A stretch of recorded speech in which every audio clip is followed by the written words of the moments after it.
All right. Ready to jump into something different today? I'm all ears. What have you got? Well, we're diving deep into this document, the Comprehensive Assessment ABCIQ. Oh, yeah, I saw this one. Really interesting approach. Right.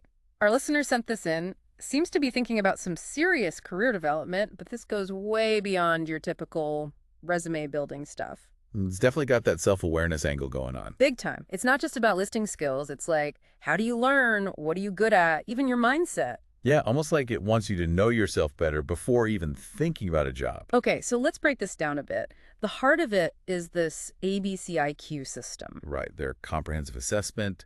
It looks at all these skills, reading, writing, even speaking and listening. And it's super structured. Like, it doesn't just say you're good at this, it's got levels. Exactly. They have these tiers from like basic understanding all the way to independent mastery. So imagine you figure out your writing is great for stories, but reports? Not so much. Boom, this thing gives you specific activities to level up in that exact area. Love that. And it keeps saying these skills got to be useful, like in the real world, not just for a test. Practical stuff, like can you write a good email to your boss, work in a team, that kind of thing. Definitely feels like it's prepping for a world where things change fast. You got to adapt. Adaptability, that's a big one. Now, where I got really interested, the multiple intelligences. Oh, me too. Mm. Always fascinated by that, how everyone's brain works differently. This document really gets into Howard Gardner's theory, each intelligence broken down. It's not just a quick summary either. It's like, here's how this shows up in your work. Love that connection. And they even have existential intelligence. Right. Not your usual career guide stuff. That's the one about like the meaning of life, big questions. Almost like saying your job should fit with your, I don't know, your soul or something. Meaning and purpose, yeah. Not just any job, but one that feels right for you. Makes you think differently about work, right? And they connect this back to those skill levels. So if you're strong in, say, visual spatial intelligence, maybe you learn better by mind mapping. Exactly. Use your strengths to your advantage. But, ready for curveball? Hit me. Astrology. Full-on section about natal charts, zodiac stuff. I know I saw that and I was like, whoa, hold on. Not expecting that in career prep. It is different. Yeah. But it feels more like a self-reflection tool. Not because you're a Virgo, you got to be an accountant. More like, think about your signs traits. See if they ring true for you. Maybe that helps you figure out what kind of work you'd actually enjoy. Love that. And wait, there's more. This document gets into stuff I never thought I'd see. Letting me. Emotional intelligence, the law of attraction, even cannabis. Wow, they are not holding back. It's like they're saying the whole you matters for your career. Right. Self-awareness, how you handle stress, even your connection to nature. Definitely pushes the boundaries of what we think of as career readiness. To give you a taste of how unique this is, let's zoom in on some specific things that jumped out at me. All right, I'm intrigued. So, in the musical intelligence section, they talk about the solfeggio scale and Schumann resonance. Specific frequencies, right? Thought to have like therapeutic effects. Yeah. They're saying understanding this could help with everything from sound therapy to, get this, reducing stress at work. Interesting. Using sound to improve the workplace. Never thought of that. Then they have this framework called EME, not Einstein's thing, totally different. Okay, got to be careful with that one. What's this about? Mindset and emotional energy. It's like how you think impacts how successful you are. Powerful stuff. If you're always negative, that's got to hold you back no matter how hard you work. Exactly. And last one, they talk about gamesmanship, but not like cheating. It's about community support. How does it work? It's like making teamwork fun, using strategies to get people excited to work together. Smart. So, with all this in mind, I'm turning to our listener. What part of this really grabs you? Yeah, what clicks with your goals? And those left traditional ideas like the astrology, does that spark your curiosity? We're just scratching the surface here, folks. Lots more to unpack in part 2 of this deep dive. Stay tuned. Back for more of this deep dive into the comprehensive assessment ABCIQ thing. Yeah, and that astrology part is still on my mind. Oh, for sure. Curious to hear your take on that. You've worked with so many people figuring out careers. Right, right. So, astrology, not sure I'd tell someone to pick a job solely based on their sign. Definitely not. But I do see how it can be helpful for self-reflection. Like, not a literal career horoscope, more a way to spark some thought about yourself. Exactly. You know, maybe seeing those typical traits for your sign, it helps you notice things. Things about yourself that you hadn't really thought about before, strengths or even weaknesses. Adds another layer, right?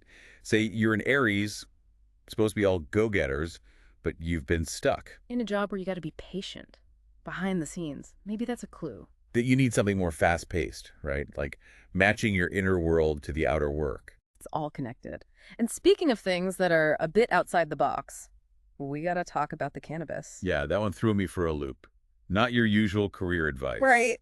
But they seem to be coming at it from a wellness angle. Like, how can this help you? Stress management, maybe, emotional stuff. Mhm. Especially CBD, I think that's what they're focusing on. Yeah. Gotta say, though, the laws around this are all over the place. Depends where you are. Totally. But the fact that they're even bringing it up, it's like, hey, well-being matters. Makes sense. If you're burnt out, stressed all the time, that impacts your work for sure. No matter how skilled you are, right? All right, switching gears a bit. They also get into AI. AI, the big buzzword these days. Yeah. And this document doesn't shy away from it, how it's changing things. They kidding. They're saying AI skills are important now, and not just for tech jobs. Right, from data to healthcare, even marketing, it's creeping into everything. They want you to think about how could AI change your field? Or even create new jobs we haven't thought of yet. It even talks about personalized learning with AI. Imagine a virtual tutor that adapts to you. Wow. Tailored lessons. Feedback just for your needs. That's pretty cool. It's like having a personal coach, but powered by algorithms. Huh. And it's not just technical skills either. Right. They talk about using AI in leadership training, too. Mm-mm. Helping people make better decisions. It's embracing the power of this tech, but also being smart about it, thinking about ethics. For sure. Can't just let the robots take over completely. Now, I want to go back to that EME thing. Yeah, that really stuck with me too. How our mindset, our energy plays such a big role. It's simple, but so true.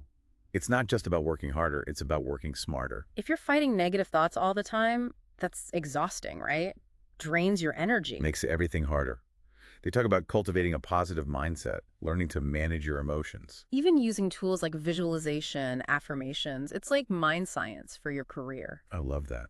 Makes me wonder, have you ever tried those techniques to boost your confidence or anything? Definitely dabbled in some of that. What about you, listener? Any experience with that stuff? Curious to hear your thoughts. Now, I know this is a lot to take in, so let's remember this document gives you a roadmap. Breaks it down. Starts with that self-assessment. Where are you at with those core skills? Reading, writing. And those proficiency levels they have, from beginner to mastery, it's about figuring out your own starting point. Right where you are on that journey, no comparisons needed. And then it's about progress, not perfection. They're big on lifelong learning. Even if you're already good at something, there's always more to learn. Couldn't agree more. And it's not just those basic skills. They want you to think about your multiple intelligences. How do you learn best? Are you a creative type? A communicator? Use those strengths. It's about bringing your whole self to the table, not just trying to fit into a mold. Love that. And I want to say, with all these ideas, you don't have to use everything from this document. Pick what works for you. It's a resource, a buffet of ideas. Yeah. You choose. They even have instructions for submitting your assessment online. Like, here's how to upload your work, your scores. Very hands-on. They want you to be an active part of this, not just passively reading. Totally. But before we wrap up this section, there's one more piece. Community support. Ah, yes. It's not just about individual success, right? Using your skills to help others. They talk about getting involved in community training, supporting local organizations, that kind of thing. Even using that gamesmanship idea we talked about, but for teamwork within the community. It's like your career isn't just about you, it's about being part of something bigger. Being a good citizen. Yeah. Using what you know to make a positive impact. And that ties back into that whole holistic thing. Right, your work, your well-being, your community, it's all connected. So much to think about. I'm curious, what's sticking with you so far, listener? What ideas feel most relevant to your life? We've covered AI, astrology, mindset. What resonates? What do you want to explore more? Lots to chew on. And in part 3, we'll get even more practical, actionable steps you can take. To put all this into practice. So stick around. We'll be back with more. All right, final part of our deep dive into this comprehensive assessment, ABC IQ. We've covered some fascinating ground. From AI to astrology, even a little bit of cannabis in there. Now let's get practical. Right. It's all well and good to talk theory, but how do you actually use this stuff? Well, this document, it really gives you a step-by-step process. Starts with honestly assessing yourself. Those core skills, reading, writing, all that, they've got checklists, activities for every level. From beginner to, what was it, independent mastery, it's about figuring out your starting point. Exactly. No judgment here, just understanding where you're at. Then you can focus on where you want to grow. And it's not about reaching the top level and being done. They're all about lifelong learning. Even if you're already good at something, there's always more to learn. They give you tips on setting goals, finding resources. It's that growth mindset, believing you can always improve. Now, beyond the basic skills, they also want you to think about those multiple intelligences. Figure out how you learn best. Visual learner. Great communicator. Play to your strengths. It's about finding what works for you, not trying to fit into someone else's box. And don't feel limited to just one intelligence. We all have a mix, some just stronger than others. Now, for those who are intrigued by the more unusual stuff in here, like the astrology. The mind, science, all that. Don't be Yeah. afraid to explore, but always be critical. Do your research. Exactly. Maybe you've always wondered about astrology, how it connects to your career. Now's the time to dig in. Or maybe you're curious about visualization, affirmations, all that. If it resonates, try it out. It's about taking charge of your own well-being, your career path. No one right answer. And remember, workforce readiness isn't just about you. It's about using your skills to help others. They talk a lot about contributing to your community, volunteering, mentoring, whatever you're passionate about. Using what you're good at to make a difference. And that brings us back to that holistic view, right? Your work, your well-being, your community, it's all connected. So as we wrap up, I want you to take these ideas and run with them. Explore what speaks to you. Experiment, try new things. You're in charge of your own journey. And remember, We're here to support you. Keep learning, keep growing, and keep diving deep into things that matter to you. thanks for joining us on this fascinating exploration. Until next time, keep striving for a fulfilling and impactful career journey.